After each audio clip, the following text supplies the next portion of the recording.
काज़मी साहब, ये जो एक सूरत हाल बन रही है, एहतजाजी मूवमेंट जो है वो शुरू हो चुकी हैं हुकूमत के ख़िलाफ़, और साथ साथ हुकूमत के लिए इन तहरीकों के साथ जो दूसरा बड़ा चैलेंज है वो हुकूमत के अपने अंदर से जो इख्तलाफी आवाज़ें उठ रही हैं, जो opposition from with in the government उन्हें फेस करनी पड़ रही है। राना सनाउल्लाह बयानात इस तरह के दे रहे हैं कि इलेक्शन से पहले खान साहब को जो इसीलिए सजाएँ दी गई कि उनको इलेक्शन में नुकसान पहुँचाना था।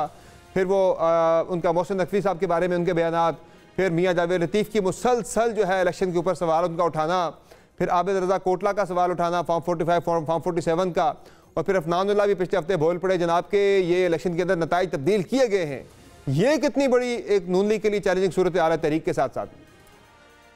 देखिए, पहली तो बात यह है कि इन इलेक्शंस के हवाले से बहुत सारे लोग तहफ़्फ़ुज़ात का इज़हार करते आए हैं और मसलसल करते आए हैं। जिस किस्म के फॉर्म 45 हमने इलेक्शन कमीशन की वेबसाइट पे देखे, आपने खुद भी रिपोर्ट किया, दीगर दोस्तों ने भी रिपोर्ट किया, देखा कि बहुत सारी उसमें तब्दीलियां हुई हैं, तो वो एक डिसकॉन्टेंट तो है इन इलेक्शन के ऊपर, एक बहुत बड़ा सवालिया निशान है। लेकिन अब जो नून लीग के अंदर से आवाजें आ रही हैं वो कोई हुकूमत के खिलाफ आवाजें नहीं है। ये नहीं हो सकता कि ये लीडरान उठ के खुद ही इसी तरह बोलना शुरू हो जाएं और इसके पीछे जनाब इनको मना किया जा रहा है कि आपने नहीं बोलना, और फिर भी वो बोल रहे हैं। मुझे ये लगता है कि जिस किस्म की हुकूमत है, अब हुकूमत लेके इनको एहसास हो रहा है कि हुकूमत हमारे पास है लेकिन स्पेस हमारे पास ज्यादा नहीं है। ईद से पहले भी जो खबरें आई कि जी नवाज साहिबा और मोहसिन नकवी साहब में किसी किस्म की ठन गई है क्योंकि वो अफसरान के वो जो तबादले का मामला था।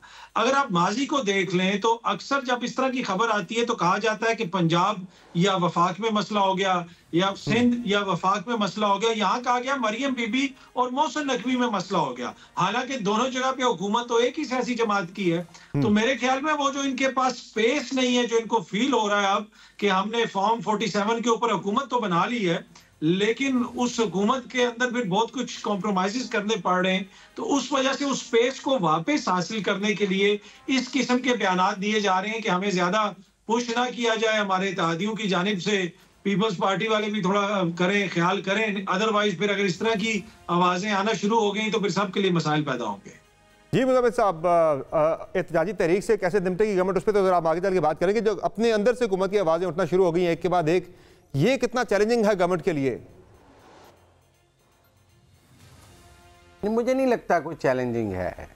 जो नाम आपने लिए हैं ये सारे इलेक्शन हार चुके हैं और मौज है दरिया में, बैरून दरिया कुछ नहीं। और ये आगे इनको पार्टी ने अकोमोडेट भी नहीं किया, ज़िमनी की टिकटें नहीं दी, सेनेट की टिकटें नहीं दी, और आगे इनको कोई रोल मिलता गवर्नमेंट में नज़र भी नहीं आ रहा। तो ये वो मछलियां हैं जो तालाब से बाहर हैं और तड़प रही हैं। मुझे नहीं लगता कि इनकी वजह से हुकूमत को कोई मसला है कि आपके ख्याल में जावेद लतीफ़ जो है वो मसला ये है मुज़म्मिल साहब कि गवर्नमेंट की जो लेजिटिमेसी है फॉर्म 45 फॉर्म 47 की डिबेट की वजह से वो पहले इन क्वेश्चन है। फिर जब अपने लोग भी उस तरह की बातें करने लग जाएं जो पीटीआई या बाकी अपोजिशन कर रही है तो फिर जाहिर है एक इखलाकी तौर पर तो गवर्नमेंट के लिए एक बनती है चैलेंजिंग सूरत हाल। आप कह सकते हैं, मैं नहीं समझता। मैं समझता हूँ ये कानूनी मामलात हैं। आबिद रज़ा कोटला साहब को अपने नताइज पर बहुत एतराज़ है और उनका ख्याल है कि जो उनसे जीता है वो नहीं जीता था, और उसने जीत कर मुस्लिम लीग काफ ज्वाइन कर ली। जीता वो तहरीक इंसाफ के टिकट पे था और ज्वाइन उसने मुस्लिम लीग काफ कर ली। तो आबिद रज़ा कोटला साहब की अपनी जो तहफ़्फ़ुज़ात हैं उस जीत पर वो अपनी जगह मौजूद हैं, और गुजरात के इंतखाबात के हवाले से नताइज अपने के पर मुस्लिम लीग नून को भी तहफ़्फ़ुज़ात मौजूद हैं कि वहाँ पर कुछ जो निगरान हुकूमत थी उसने गुजरात में कुछ ज़्यादा इंटरफेयर किया है, और उनकी गुजरात की रिश्तेदारियों की वजह से गुजरात के नताइज मुस्लिम लीग नून के लिए अच्छे नहीं आए हैं। ये बात राना सनाउल्लाह साहब ने एक और जगह भी कही और ये सब बातें क्लियर भी थी।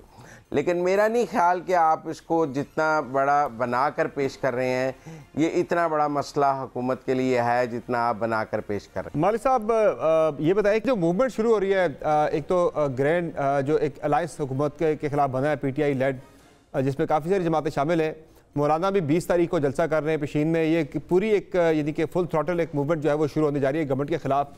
ये कितनी चैलेंजिंग होगी देखते हुए कि खान साहब जो हैं वो जेल के अंदर हैं, ये बाकी लोग कितनी इफेक्टिव मूवमेंट चला पाएंगे? यार देखें, ये जो चीजें होती हैं ये नंबर्स गेम। देखिए, इलेक्शन में सरप्राइज फुल करना आसान था, लोगों ने खामोशी से आके वोट डालने और घर चला जाना है। उसमें तो सरप्राइज करना आसान है। मुझे बताएं इसमें नंबर्स कहाँ से आएंगे? या मौलाना फजल रहमान नंबर लाएंगे, ठीक है ना, या पीटीआई लाएगी। अब वो बेंगल साहब के नंबर तो नहीं आने। महमूद अचकजई के तो कोई नंबर नहीं है, GDA के भी कोई नंबर नहीं है। सो ये भी आई डोंट थिंक सो, बल्कि मेरे तो ख्याल में बहुत बड़ा रिस्क भी है, क्योंकि कई चीजों का डर बेहतर होता है। और अगर आप नंबर आप करते हैं, और हाँ ये तो बातें कर रहे हैं कि जी हम धरना भी करेंगे, आप धरना किस नंबर्स पे करेंगे, क्या करेंगे? So this can be a double edge sword. मेरा ख्याल है जितना गवर्नमेंट को तो ज़ाहिर है परेशानी होती है, कोई भी डिस्क्रप्शन हो परेशानी होती है, लेकिन मेरा ख्याल है बड़ा सोच समझ के PTI को, खान साहब को उस पर फैसला करना होगा, बिकॉज ये बहुत बड़ा डीमोरलाइजिंग एस्पेक्ट भी हो सकता है। अगर आपका वो नंबर्स ना आए तो ये एक डर होता है ना, ये निकल जाए तो ये भी बड़ा डैमेजिंग होता है किसी भी अपोजिशन पार्टी की। हुकूमत के लिए ज़ाहिर है ये जो अपोजिशन की तहरीकें शुरू हो चुकी है, हुकूमत के खिलाफ पूरा अलायंस बन के तहरीक चल रही है हुकूमत के खिलाफ, ये ज़्यादा चैलेंजिंग सूरत हाल तो है ही है, साथ साथ जो अपने अंदर से जो आवाज़ें बहुत सारी इख्तलाफी उठ रही हैं, राना सनाउल्लाह का हो गया मामला, मियां जावेद लतीफ़ का हो गया, अफनानुल्लाह का हो गया, और इसके अलावा आबिद रज़ा कोटला, काफ़ी सारे लोग अब एक के बाद एक शामिल होते चले जा रहे हैं। तो ये कितना ज़्यादा गंभीर बना रहा है नून लीग के लिए सूरत हाल को? जो PMLN वाले लोग हैं जो ऑफ द रिकॉर्ड बात करते हैं, वो कहते हैं कि उनका ख्याल है कि जावेद साहब को ज्यादा गुस्सा इस बात का है, उनका ख्याल है कि मेरे साथ वाले हल्के में राना तनवीर क्यों जीत गए। हाँ, तो उसका गुस्सा उनको अपनी हार से ज्यादा है उसकी जीत का, तो शायद वो नहीं ठंडा हो पा रहा। राना साहब भी तो हम सुन रहे हैं कि प्रॉबेबली एडवाइजर से एडवाइजर कुछ आ रहे हैं। मैंने उनसे पूछा था कि उन्होंने कहा नहीं मैं सेनेटर नहीं है, मैंने तो खुद लोगों की लिस्टें बनाई थी सेनेटर की, मैं कैसे किसी की जगह लूँ। तो जब मैंने उनको पूछा तो फिर आप वजारत या कोई ऐसी जगह भी लेंगे किसी की? पंजाब में कमेंट्री हो रहे हैं गालिबन, वो मुशीर दाखिला आ रहे हैं। हाँ, तो उन्होंने कहा कि जी वो जो मुझे पार्टी कहेगी, तो उसका मतलब वो मेंटली तौर पे तैयार है एडजस्ट होने के लिए, जगह जगह मिल जाएगी। सो बट ये आई एग्री विद, अभी जो बात थोड़ी सी सुन रहा था मुजम्मिल सरवर्दी साहब, हाँ मुजम्मिल की आवाज आ रही थी, आई एग्री विद मुजम्मिल कि ये कोई ऐसा क्राइसिस नहीं है। देखिए असल क्राइसिस वो स्टेटमेंट थी जावेद लतीफ की, जब उन्होंने वो स्टेटमेंट दी थी, वो बड़ी डैमेजिंग है पार्टी के लिए।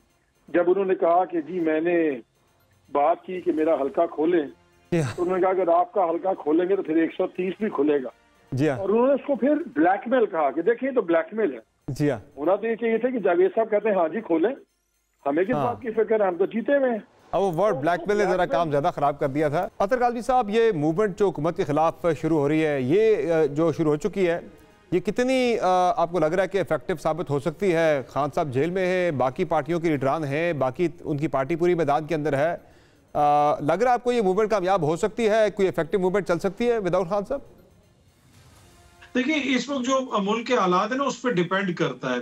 अगर आप देख लें अब मई के महीने में जो बिल्स आने हैं और उसके बाद आगे गर्मियों में जो बिल्स आने हैं, तो बहुत सारी जगहों पे आप वैसे भी मुल्क में एहतजाज देखते हैं कि लोग बिजली के बिलों के साथ गर्मियों में एहतजाज कर रहे होते हैं। अगर हुकूमत कोई रिलीफ ना दे सकी, और शॉर्ट टर्म में उनके लिए रिलीफ देना ऑलमोस्ट नामुमकिन है, और इस हुकूमत का इशू ये है कि ये हुकूमत कोई बहुत ज्यादा मजबूत पांव या बुनियादों के ऊपर नहीं खड़ी है। ये जिस तरीके से बनी हुई है हुकूमत के, यहाँ पे आपके वजीर खजाना भी बाहर से आए हुए हैं, आपके वजीर दाखिला आपको विरसे में मिले हुए हैं, तो हुकूमत के पास ना उस तरह की पॉलिटिकल अथॉरिटी है, ना उस तरह की मॉरल अथॉरिटी है, ना उस तरह की पब्लिक सपोर्ट है। तो छोटी छोटी चीजें इनको ज्यादा बॉदर करेंगी। देखें 2014 में जब धरना वगैरह हुआ, नवाज शरीफ साहब किसी को पसंद हो या ना हो, उस वक्त देखें उनकी हुकूमत का एक मैंडेट था।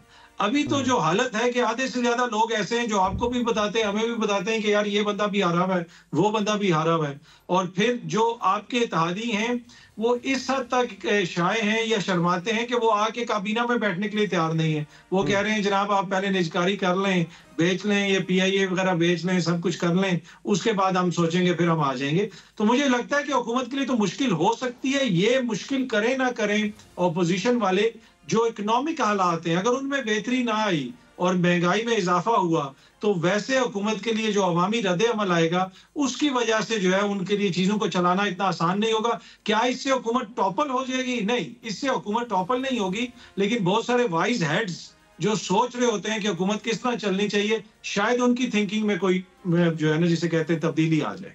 जी मुजम्मिल साहब, ये तहरीक आपको कामयाब होती हुई नजर आ रही है हुकूमत के खिलाफ जो अब शुरू हो चुकी है, और जो बात करें अतर काज़मी साहब की, हुकूमत खुद महंगाई करके, बिजली महंगी, गैस महंगी, पेट्रोल महंगा, इस तहरीक की कामयाबी का सामान हुकूमत खुद प्रोवाइड कर रही है। देखिए, हुकूमत के जाने के दो ही तरीके हैं। एक तो यहाँ अददी तौर पर पार्लियामेंट से अदमी अदमात के ज़रिए हुकूमत चली जाए, दूसरा कोई इनकलाब आ जाए और अवामी समुंदर हुकूमत को बहा कर ले जाए। अब अतर काज़मी साहब ने एक नई सूरत हाल उसमें बयान की है कि कोई वाइट हेड्स हैं जो इनके नज़दीक जो ये देखें कि हुकूमत ठीक नहीं चल रही तो वो हुकूमत बदल दें। दाना आप जैसे चलो जी, वाइट हेड्स हैं या वाइट हेड्स हैं, आप जैसे मैं आपका इशारा समझ रहा हूँ। तो जिन दाना लोगों की तरफ आप इशारा कर रहे हैं कि वो इस नतीजे पर पहुँच जाएं कि ये हुकूमत तो चल नहीं रही है, तो अडयाला से हुकूमत निकाल कर इस्लामाबाद में लॉन्च कर दी जाए। ये आखिरी उम्मीद है तहरीक इंसाफ की कि किसी तरह दाना लोगों को ये अकल आ जाए कि अडयाला वाले को वज़ीर आज़म बना दें। अगर दाना लोग ना बनाएं तो फिर इनके पास कोई ऑप्शन, कोई हल नहीं है। आपका सारा मफरूज़ा तहरीक इनकलाब, उसमें कोई जान नहीं है। जान सिर्फ एक फ़िक्र में है कि दाना लोगों को समझ आ जाए कि अडयाला वाले के पास मसाइल का हल है। मुझे नहीं लगता कि दाना लोग जो हैं वो इस ट्रैप में आएंगे कि अडयाला वाले के पास मसाइल का हल है। अडयाला वाले को 4 साल देखा जा चुका है, उसके पास कोई हल मौजूद नहीं है, ये सब जानते हैं। And he is not an option for the दाना people, wise people, as per Athar Kazmi.